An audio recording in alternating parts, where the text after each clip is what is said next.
बिस्मिल्लाहिर्रहमानिर्रहीम। आज का जो हमारा टॉपिक है जी ये है शॉर्ट क्वेश्चंस के हवाले से और चैप्टर द डाइंग सन जिसको लिखा है सर जेम्स जीन्स ने।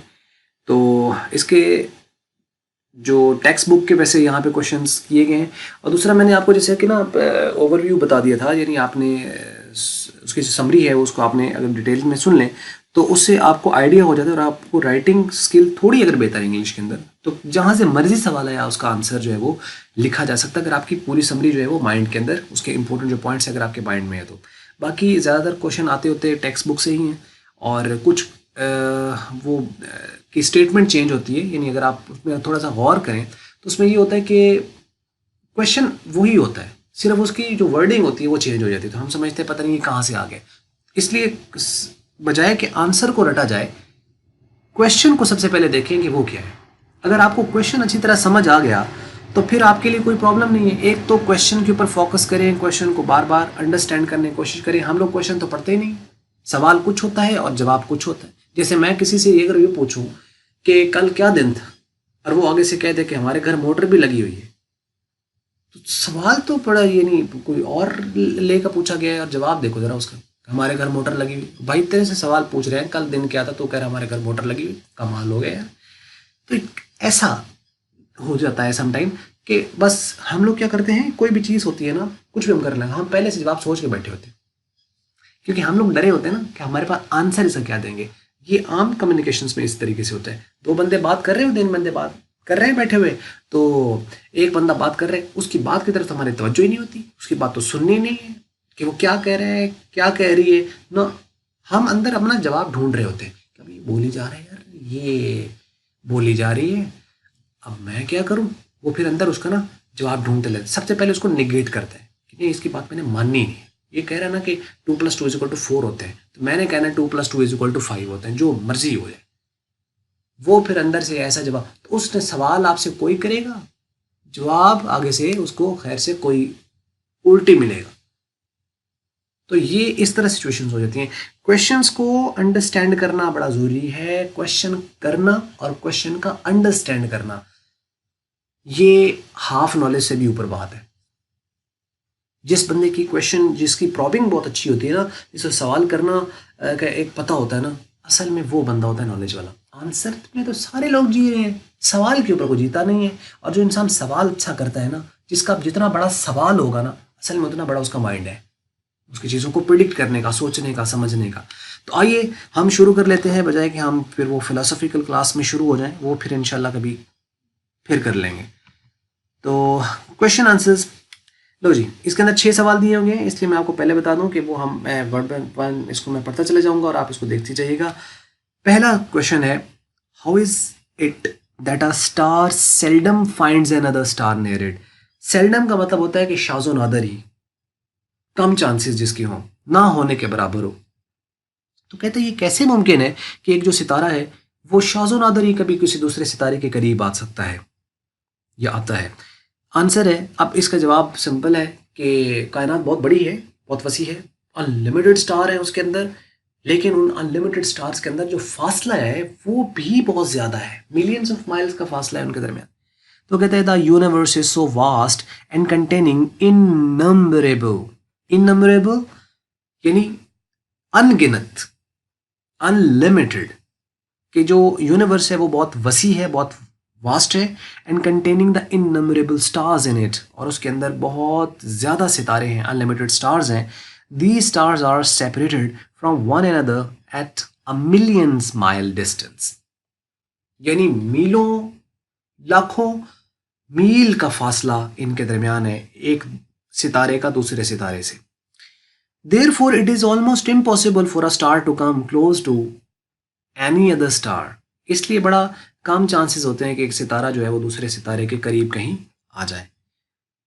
ओके जी, लेकिन सर जेम्स जीन्स कहते हैं कि एक वाकया ऐसा रूनुमा हुआ कि जिसके अंदर एक भटका हुआ सितारा कहीं आ भी गया था। अब वो पता नहीं कहाँ से आया, उसको कोई काम कुम था नहीं तो वो कहीं आ गया, लेकिन चलो आ गया तो फिर आगे जो हुआ है वो तो फिर आपको पता ही है ना। Question number 2, what happened when according to sir James Jeans a wandering star, ये वॉन्डरिंग नहीं है, ये वेंडरिंग है, वेंडरिंग स्टार, वंडर का मतलब होता है हैरान होना, वेंडर का मतलब होता है आवारागर्दी करना। Wandering star wandering through space came near the sun. एक सवाल इस तरह है तब भी यही जवाब है, ये जो और लिख के आगे लिखा गया है ये भी, इसका भी यही जवाब है। तो आप यहाँ से अंदाजा लगा लो कि क्वेश्चन की स्टेटमेंट बदल जाए तो उससे क्या फर्क पड़ता है। वो कहते हैं कि what happened when according to the sir James Jeans wandering star wandering through the space came near the sun. जैसे वो घूमता आवारागर्दी करता हुआ सूरज करीब आया तो क्या हुआ, यह सवाल यूं आ जाए what happened when the wandering star came nearer and nearer। जैसे जैसे वो करीब करीब करीब तर आता चला गया तो क्या क्या क्या होता चला गया, ये आपने यहाँ बताना है। और या इस तरह आ जाए सवाल कि what are the planets and how did they come into existence। ये सयारे क्या हैं और ये कैसे वजूद में आए हैं। यह सवाल ऐसे आ जाए how did the earth came into existence या how did the earth came into being, कि किस तरीके से ज़मीन कैसे जो है वो वजूद में। तो ज़मीन भी एक सयारा है, तो सयारे कैसे वजूद में आए, ज़मीन कैसे वजूद में आई, जब वो सितारा करीब करीब आता चला गया तो क्या हुआ, या सर जेम्स जीन्स के मुताबिक जब वो आवारा सितारा सूरज के करीब आया तो क्या हुआ, या सूरज के उस जगह आने पर उसको क्या फ़र्क पड़ा, तो वो आप यहाँ पे बताएंगे इसके अंदर। ठीक हो गया। तो ये है जी। अब हम चलते हैं इसके आंसर्स की तरफ। तो बात करते हैं according to sir James Jeans millions of years ago a wandering star came near the sun. एक हमारा सितारा जो था वो सूरज के करीब आया कोई लाखों साल पहले। It raised huge tides due to its gravitational pull on the surface of sun. सूरज की सतह के ऊपर इसने अपनी कशिश सकल जो कि खींचने की ताकत होती है, जिससे ग्रेविटेशनल, जमीन की भी ग्रेविटेशन है, ये भी चीज़ों को अपनी तरफ, हम ऊपर कोई चीज़ फेंकते हैं तो नीचे गिरती है ना। न्यूटन्स ने ये ग्रेविटेशन का जो था लॉ ऑफ ग्रेविटेशन जो था इसने ईजाद किया था, इन्वेंट किया था, असल में डिस्कवर किया था, सॉरी इन्वेंट नहीं डिस्कवर किया था उसने, तो क्योंकि पहले भी काम कर रहा था ये। तो इसी तरीके से बाकी के हर एस्ट्रोनॉमिकल ऑब्जेक्ट, चांद है तो उसका भी है, यानी जो आप कह लो कि जो कि समंदर के अंदर जो लहरें पैदा होती हैं वो चांद की वजह से पैदा होती है। वो जो समंदर में लहर आती है ना इसके ऊपर, तो वो क्या है, चांद की वजह से। तो ये वो कहता है कि ये उसने अपने ग्रेविटेशनल पुल की वजह से उसकी सरफेस के ऊपर जो था वो टाइड्स पैदा करना शुरू कर दी, वो जो रेज हाई उसकी वेव्स जो थी वो पैदा करना शुरू कर दी। और उन वेव्स का असर कुछ इस तरह हुआ कि this formed a high mountain over the sun, कि उसने सूरज के ऊपर एक बहुत बड़ा पहाड़ बना दिया। Over sun, over the sun करें आप, over the sun. The mountain rose higher and higher as the star came nearer and nearer. जैसे जैसे वो करीब तर होता गया वो पहाड़ और बड़ा होता चला गया। और फिर आखिरकार हुआ क्या, when it began to move away from the sun, जब वो सूरज से थोड़ा दूर जाने लगा, वापस जाने लगा, the mountain broke into the pieces, वो पहाड़ फट गया, ठीक है, and started moving around the sun, और उसने फिर सूरज गिर्द ही चक्कर लगाना शुरू कर दिया। वो सितारा पता नहीं फिर कहाँ चला गया, और अब वो सितारा कहाँ पर है इसके बारे में भी कोई वैसे पता नहीं है, कि आवारागर्दी करता हुआ अब वो पता नहीं कहाँ आवारागर्दी कर रहा है, अब उसके बारे में टोटली अननोन है। लिहाजा ये मत पूछिएगा किसी उस्ताद से कि सर अब उस सितारे का हाल क्या है, ये सर जेम्स जीन्स ही बता सकते हैं। They are called the planets, वो जो पीसेस जो थे वो स्कैटर्ड हुए वो प्लैनेट्स कहलाते हैं। Our earth is one of them, और हमारी जो ज़मीन है वो इसमें से एक है। तो ये ज़मीन के बारे में बता दिया, प्लैनेट्स कैसे वजूद में है वो भी, जब वो करीब करीब गया तो क्या हुआ वो भी बता दिया। Question number 3, why is there no life on stars. ये सितारों के ऊपर जिंदगी क्यों नहीं है। Stars are extremely the burning balls of fire, extremely burning balls of fire. कि जो सितारे हैं, आप एक्सट्रीमली लिख लें या एक्सट्रीम बर्निंग, आप इसको एक्सट्रीम भी कर सकते हो। Stars are the extreme burning balls of fire. ये टेम्परेचर में बहुत शदीद हैं और ये बॉल्स हैं, आग के गोले हैं। फॉर लाइफ, ठीक है, यहाँ पे आप कॉमा लगा सकते हो। For life a moderate temperature is required. जिंदगी के लिए एक मॉडरेट टेम्परेचर चाहिए। नहीं यार, ना तो बहुत नेगेटिव में, ना बहुत ही पॉजिटिव के अंदर, यानी ना तो इतना ज़्यादा कि लाइफ पॉसिबल ना रहे उसके गर्मी की वजह से, और ना इतना ठंडा कि लाइफ वैसे पॉसिबल ना रहे ठंड की वजह से। Moderate temperature is required. Which does not exist on stars, जो कि सितारों पे तो है ही नहीं, therefore no life on stars. इसी वजह से जमीन, उस जमीन के अलावा कहीं और यानी जिंदगी का वजूद नहीं है। Number 4, right a note on the beginning of life on earth, यानी ज़मीन के ऊपर जो कैसे वो वजूद में आई उसके बारे में आपने बताना है।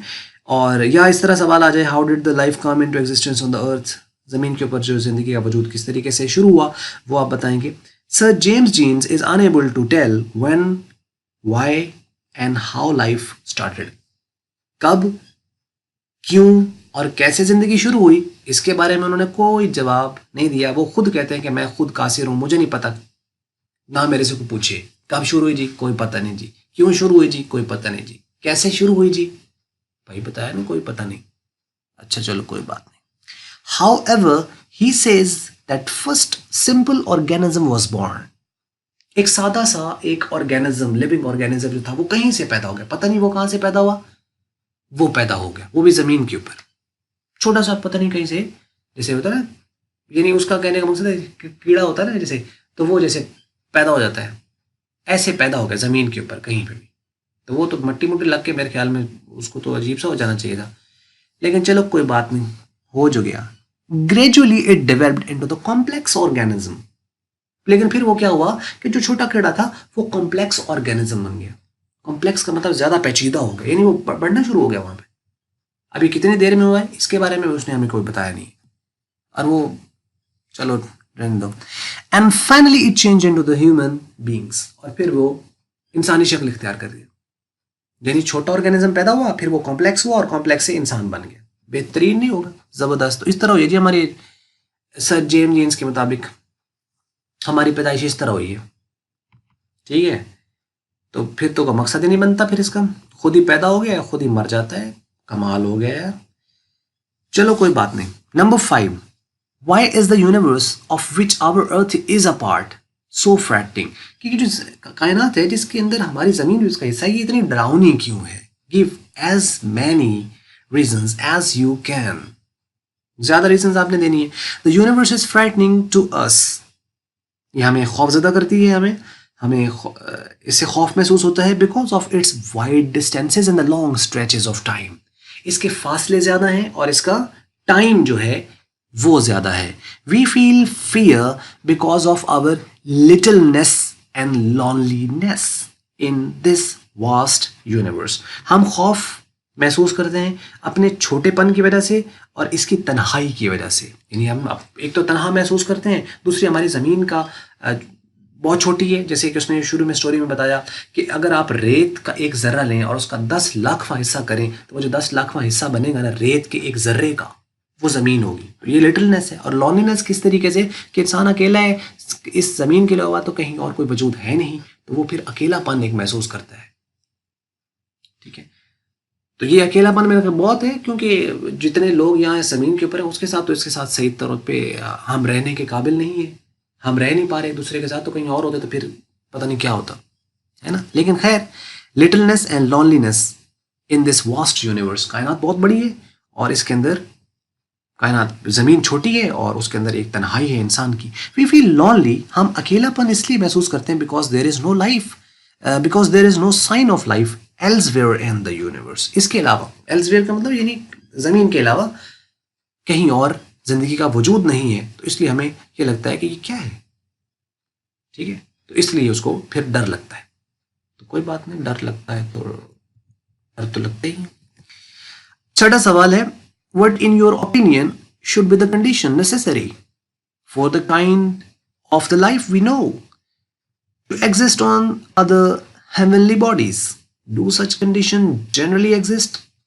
वो कहते हैं कि आपकी राय क्या है कि जिंदगी के वजूद के लिए किस किस्म की कंडीशंस हमें चाहिए होंगी, क्या चाहिए जिंदगी को वजूद में लाने के लिए क्या चाहिए। दूसरे हेवनली बॉडीज यानी बाकी जो कायनात के अंदर जो एस्ट्रोनॉमिकल ऑब्जेक्ट्स हैं, यानी कोई बंदा चाहे चांद पर रहना चाहता है तो क्या कंडीशंस होनी चाहिए, वहां रह सकता है, ठीक है। या कोई बंदा चाहता है जी कि ये अब ये जमीन सूरज का सियारा है और चांद जमीन का सियारा है, वो इसे चक्कर लगा रहा है, तो कोई बंदा सोचे तो क्या पॉसिबिलिटी है इसके अंदर, तो ये जैसे रिसर्च लोग करते भी हैं और कहते भी हैं, लोगों ने चांद पर कदम रखा, ये वो, जो कि इनफैक्ट तो वो कहानी बनाई गई है, लेकिन ऐसा कोई रियलिटी के साथ उसका कोई ताल्लुक नहीं है। ये पूरी बात जो है वो वाज़ेह तौर पर जो है वो एक्सपोज हो चुकी हुई है, आपने वीडियोस देखी भी होंगी। खैर ओके, तो वो आपको कहता है कि डू सच कंडीशन जनरली ये एग्जिस्ट करती हैं जो कंडीशन इसके लिए चाहिए। तो life can exist in some suitable physical conditions, एक मुनासिब किस्म की फिजिकल कंडीशंस होनी चाहिए। The most important of these condition is the moderate temperature, इनमें सबसे जो अहम है वो टेम्परेचर का मॉडरेट होना जरूरी है, बैलेंस होना जरूरी है। The air and the water are also necessary for the life, such condition can not be found elsewhere except on earth, जमीन के अलावा ये सारी कहीं पे और नजर नहीं आती, लिहाजा लाइफ पॉसिबल इसी वजह से नहीं होगी। जो कंडीशंस चाहिए वो जमीन के अलावा कहीं और पे है ही नहीं। तो लें जी, ये थी आज की वीडियो हमारी, और अगर तो आपको अच्छी लगी है तो फिर तो आप इसको कर लें लाइक, अगर आपको अच्छी नहीं लगी है तो उसको आप डिसलाइक करें। और वीडियो देखने के लिए आपका बहुत बहुत शुक्रिया।